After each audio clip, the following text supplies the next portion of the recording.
పూర్వకాలంలో ద్రవిడ దేశంలో ఒక రాజ్యం ఉండేది. ఆ రాజ్యంలో ఒక శివాలయంలో ఒక అర్చకుడు పరమశివుణ్ణి నమ్ముకుని అర్చకత్వం చేశాడు. బ్రహ్మాండమైనటువంటి కరువు వచ్చింది. ఆ ఊళ్ళో ఇంకా ఎవరు బతకలేక ఇంకా ఈ ఊరు విడిచిపెట్టి వెళ్ళిపోతున్నామని చెప్పి వెళ్ళిపోయారు. ఇప్పుడు ఒక గమ్మత్తు ఉంటుంది. చాలా తేలికైనవి అమ్ముకుంటే అన్నం దొరికేవి ఉంటాయో పట్టుకెడతారు, బరువు అయినవి వదిలిపెట్టేస్తారు. అలా వెళ్ళిపోయారు ఆ ఊళ్ళో వాళ్ళందరూ. ఈ శివాలయంలో అర్చకుడు అన్నారు, నువ్వు కూడా వచ్చేసేయి మాతో అన్నారు. అంటే ఆయన అన్నాడు, నేను వెళ్ళిపోతే శివుడికి అన్నం ఎవరు పెడతారని. అందరూ వదిలిపెట్టేశారు ఊరు. ఈయన వదిలిపెట్టేయచ్చు, కానీ ఈయన బతకడం కాదు, ఆ గుళ్ళో శివుడు బతకాలి. అందరినీ బతికించేవాడు అందరినీ ఊరి నుంచి పంపించేస్తున్నాడు, వాడికి దయలేనప్పుడు నేను ఎందుకు ఉండాలనాలి. ఆయన అలా అనలేదు, వాడికి నేను అన్నం పెట్టాలన్నాడు అని ఉండిపోయాడు. అందరూ వెళ్ళిపోయారు. పక్కింటికి వెళ్ళి అడుగుదామంటే కూడా ఎవరు లేడు, మాట్లాడడానికి కూడా ఎవడో ఉన్నాడు.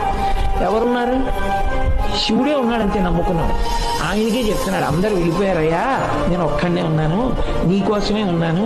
నేను వెళ్ళిపోతే నీకు ఇంత ముద్దెట్టేవాడు లేడు, నాకు దొరికితే నీకు సగం పెడతాను, నాకు దొరకడం మానేసింది అనుకో ఇద్దరం వస్తుంది అని చెప్పాడు.